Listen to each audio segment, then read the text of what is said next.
मंच पर मंचासीन अल्पसंख्यक के केंद्रीय अध्यक्ष आदरणीय बड़े भाई क्रांतिकारी रिजवान अंसारी जी, मंच पर मंचासीन हमारे बड़े भाई आदरणीय दीपक महतो जी, महिला मोर्चा के कोषाध्यक्ष बहन पूजा महतो जी, सचिव हमारी रूपा बहन जी, और यहाँ पे उपस्थित केंद्र के हमारे पार्टी के केंद्रीय प्रभारीगण, जिला के जितने भी प्रभारीगण, प्रखंड के सभी प्रभारीगण, मंच पर उपस्थित हमारे पार्टी के हमारे दिशा निर्देश देने वाले, हमें सुझाव देने वाले सलाहकारगण, आर्थिक रूप से शारीरिक रूप से सहयोग करने वाले हमारे अभिभावकगण, हमारे से भी ज्यादा तेज गति में दौड़ने वाले, हमसे भी ज्यादा तेज गति में दौड़ने वाले जितने भी युवा क्रांतिकारी साथीगण, यहाँ पे मीडिया कर्मीगण और सुरक्षा की दृष्टि से तैनात रहने वाले सुरक्षा कर्मीगण, आप सभी को जेपीकेएसएस परिवार की ओर से हार्दिक हार्दिक अभिनंदन, जोहार, प्रणाम करते हैं, जोहार। आज हम लोग बदलाव संकल्प सभा में यहाँ पे उपस्थित हुए हैं। बदलाव संकल्प सभा यानी कि हम लोग बदलाव की संकल्प लेने के लिए आए हैं। क्या बदलाव के लिए संकल्प लेने आए हैं? क्योंकि हमारे 24 साल में हमें बहुत कुछ इस तरह से हुआ जिसको लेकर के हमें बदलाव लाने की आवश्यकता है। और ये कांके एक ऐसा जगह है, कांके एक ऐसा जगह है कि झारखंड का कोई भी व्यक्ति ना जाने, ये ऐसा कोई शब्द ही नहीं है। और क्यों नहीं जानेगा भाई? कांके एक ऐसा क्षेत्र है जहाँ पागल से भी पागल आदमी आए, चाहे व्यक्ति आए तो वो ठीक होकर चल जाते हैं। तो इस जगह को कोई नहीं जानने वाला ऐसा कोई व्यक्ति नहीं है। हमारा ये आरक्षित सीट है, अनुसूचित जाति सीट है, एससी शेड्यूल कास्ट। हमारे झारखंड में 81 विधानसभा में 28 शेड्यूल ट्राइब सीट है और 9 एससी सीट है जो शेड्यूल कास्ट में आता है, जिसके अंतर्गत हमारा कांके है, जुगसलाई है और भी हमारा चंदन कियारी, हमारा 9 सीट है। लेकिन यहाँ के जितने भी हमारे अनुसूचित जाति के भाई लोग, चाहे वो बैठा जात है, नायक है, मछुआ है, जो भी है, लेकिन यहाँ का जो विधायक महोदय है, लाल पीला बताइए, आज तक हम अनुसूचित जाति में, एससी में कहीं लाल शब्द सुने हैं? लाल शब्द सुने हैं? तो बताइए ये आरक्षण का लाभ ले रहे कि इनका जाति में कहीं पे लाल है?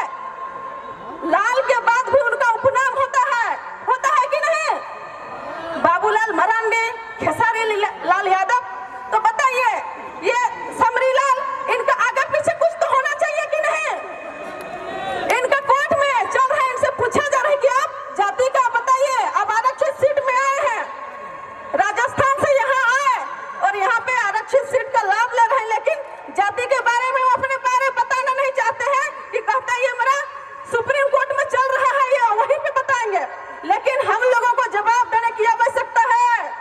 यहाँ पे तैयार है हमारे अनुसूचित जाति के भाई लोग। हम लोग लाल पीला पे रंग पे भरोसा नहीं करेंगे, क्योंकि काके, काक, कौवा का रंग भी काला होता है और कोयल का रंग भी काला होता है।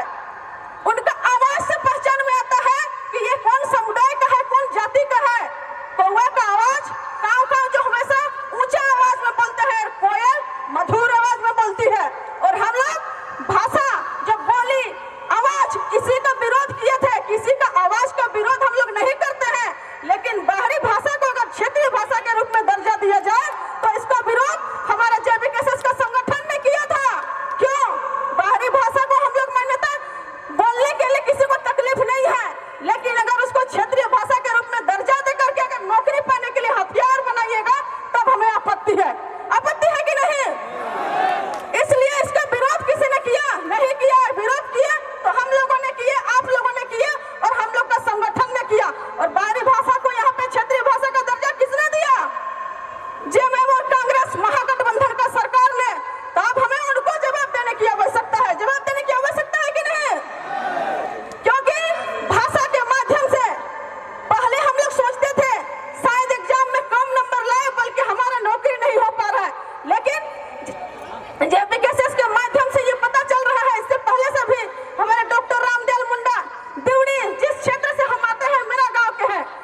नीयत बदलनी चाहिए। जो नियत है उस पे कायम रहेगा, तब जाकर नियम लागू होगा।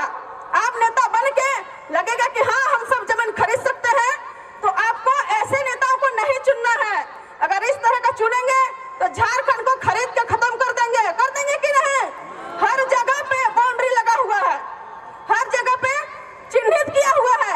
इसलिए हमें सोचने की आवश्यकता है कि हम कैसे लोगों को चुने जो संविधान को अच्छा से चला सके। संविधान अच्छे हाथ में जाएगा तो अच्छा साबित होगा, और अगर संविधान बुरे लोगों के हाथ में गया तो उस संविधान की आड़ में वो लोग दुरुपयोग करेंगे। और हमें जो संविधान की जानकारी रखते हैं, जो संविधान को अच्छे से पालन करते हैं, ऐसे व्यक्तियों को हमें चुन करके भेजने की आवश्यकता है, तब जाके यहाँ के युवाओं की भविष्य सुरक्षित हो सकती है। आज जो इतनी लबालब भीड़ है, अगर झारखंड प्रतियोगिता परीक्षा में सभी युवा नौकरी कर रहे होते तो शायद कोई नहीं आते इस कार्यक्रम में। आते क्या? नहीं आते। बेरोजगार है, लाचार है, परेशान है। इसलिए जेल कैंप के जब भी कार्यक्रम होता है वहाँ पे लबालब भीड़ होती है। कारण क्यों? बेरोजगार है तो चाहते हैं कि कोई पढ़ने वाला हम लोग के साथी जाकर के मुख्यमंत्री पद संभाले और ऐसी नियुक्ति निकाले कि हम लोग किसी न किसी झारखंड की प्रतियोगिता परीक्षा में जेएसएससी के माध्यम से हो, चाहे जेएसएससी के माध्यम से हो, हम वहाँ पे अपना स्थान ग्रहण कर पाए, हमें अपना चेयर मिल पाए, हमें पद में नौकरी मिल पाए। इसीलिए सभी छात्र आते हैं हर कार्यक्रम में। बहुत ज्यादा बातों को हम नहीं कहेंगे, समय को देखते हुए हमारे बड़े भाई टाइगर जयराम महतो और बहुत सारे वक्तागण की लंबी लाइन लगी है। इसलिए चंद शब्द के साथ मैं अपनी वाणी को विराम करती हूँ। आप सभी को धन्यवाद, जोहार और प्रणाम करती हूँ। जोहार। बहुत बहुत धन्यवाद हमारी दीदी जो तमाड़ से चलकर आकर हमें ऊर्जान्वित किए हैं। मैं समय न लेते हुए डायरेक्ट और तुरंत